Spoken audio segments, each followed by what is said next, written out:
सबसे पहले तो सभी को नमस्कार। मेरा नाम अर्जुन सिंह मनराल है और मैं प्रेजेंट में बीडीपीओ नगीना मेवात में कार्यरत हूँ। मैंने यूपीएससी सीएससी 2023 में 553वीं रैंक हासिल की है।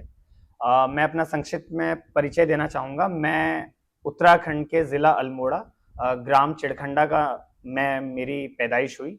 उसके बाद से मैंने अपनी प्राथमिक शिक्षा कक्षा 1 से कक्षा 4 तक दिल्ली के सरिता विहार से की। उसके बाद से मैंने 5वीं से लेकर 12वीं तक मैंने गाजियाबाद से अपनी स्कूल की पढ़ाई खत्म की। मैंने केमिस्ट्री ऑनर्स में मैंने स्नातक किया है SGTB Khalsa college Delhi university से। उसके बाद मैंने मास्टर्स हिंदू कॉलेज में एडमिशन लिया, लेकिन फर्स्ट सेमेस्टर के बाद मैंने मास्टर्स से ड्रॉप आउट किया और सिविल सर्विसेज की तैयारी में लग गया। सर, यूपीएससी बड़ी बात है। लाखों बच्चे एग्जाम देते जी हैं। आप बीडीपीओ भी हैं, पब्लिक डीलिंग की आपकी पोस्ट है। जी कैसे समय आपने निकाला? कितने घंटे आप पढ़ाई करते थे? क्या जी कहेंगे? जी, ये बात बिल्कुल आपकी सही है कि बीडीपीओ जैसी एक बहुत ही बिजी जॉब है और पब्लिक डीलिंग की जॉब है। आपका इसमें कोई निर्धारित समय नहीं है। आप सुबह 8 बजे भी आपको आना पड़ सकता है, रात के 10 बजे आपको ऑफिस से जाना पड़ सकता है। तो जब मैंने यहाँ ज्वाइन किया था उस दिन तारीख थी, अगर मैं मुझे सही याद है तो 10 मई 2023। उसके ठीक 18वें दिन मेरा यूपीएससी प्रीलिम्स था। तो वो 18 दिन तो मैंने किसी तरह मैनेज किया, अपने जॉब के साथ पढ़ाई की, क्योंकि पहले से भी रिवीजन काफी हद तक हो रखा था ज्वाइनिंग से पहले। सो मुझे उसमें ज्यादा तकलीफ नहीं हुई। मगर जब एक बार प्रीलिम्स का रिजल्ट आ गया तो मैं कोशिश ये करता था कि शाम 5 से 6 बजे के आसपास अपने रूम पे पहुंच के कम से कम 3 से 4 घंटे ऑफिस के साथ भी मतलब अपनी यूपीएससी की तैयारी को दूं, मेंस की तैयारी को दूं।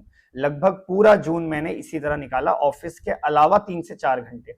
मगर मैं यहाँ पे तहे दिल से अपने नुह प्रशासन का बहुत तहे दिल से मैं धन्यवाद करना चाहूंगा, क्योंकि मेरी स्पेशल रिक्वेस्ट पे डीसी साहब ने, डीडीपीओ मैम ने मेरी बहुत मदद की और मेरी स्पेशल लीव मुझे ग्रांट की गई। मेंस के लिए मैं उससे तैयारी कर पाया और लगभग मुझे 2.5 महीने की छुट्टी यहाँ से मिली।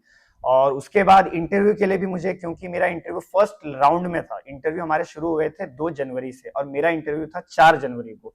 तो मैंने स्पेशली डीसी साहब को मैंने मैसेज किया सर को, 20 दिसंबर की बात है, और सर ने 21 दिसंबर से ही मेरी लीव मुझे दी और लगभग 2 हफ्ते की लीव वहां भी मुझे ग्रांट की गई। तो मैं अपनी मेहनत के साथ साथ यहाँ पे प्रशासन का बहुत तहे दिल से शुक्रिया करना चाहूंगा, जिन्होंने मेरा हर पल पल पे मेरा साथ दिया और शायद मुझसे भी ज्यादा भरोसा उन्हें था कि मेरा यूपीएससी जरूर निकले। जी, पहले तो आपका बहुत बहुत शुक्रिया ये सवाल पूछने के लिए, क्योंकि मैं इस सवाल को जरूर एड्रेस करना चाहता था। जब मैं यहाँ मेरी पोस्टिंग हुई लगभग 10 मई 2023 को, तो इसमें कोई दो राय नहीं है कि मैं भी एक आम अफसर की तरह जो नुह में आता है, बड़ा चिंतित आता है, बड़ा परेशान आता है, मैं भी आया था कि न जाने किस तरह की परिस्थितियां होंगी नुह में, किस तरह से काम होगा। मैं बड़ा एक्साइटेड भी था, लेकिन थोड़ा बहुत मैं नर्वस भी था, क्योंकि मेरी पहली जॉब थी एचसीएस 2022 जो मैंने निकाली, और मेरी पहली पोस्टिंग मुझे मिली मेवात नगीना।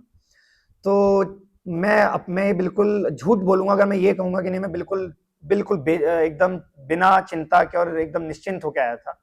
लेकिन आज मुझे लगभग 11 महीने नुह में संपूर्ण हो चुके हैं और मुझे ये कहते हुए कोई हर्ज नहीं है कि कंपोजिट कल्चर जो एक शब्द होता है, या कम्युनल हार्मनी एक शब्द होता है, उसका नुह से बेहतरीन एग्जाम्पल मैं कम से कम मैं आज तक अपनी 28 साल के जीवन में मुझे नहीं मिला, जहां पे अफसर को इतनी इज्जत, इतना मान, इतना सम्मान, जिसमें धर्म मजहब बीच में आता ही नहीं है।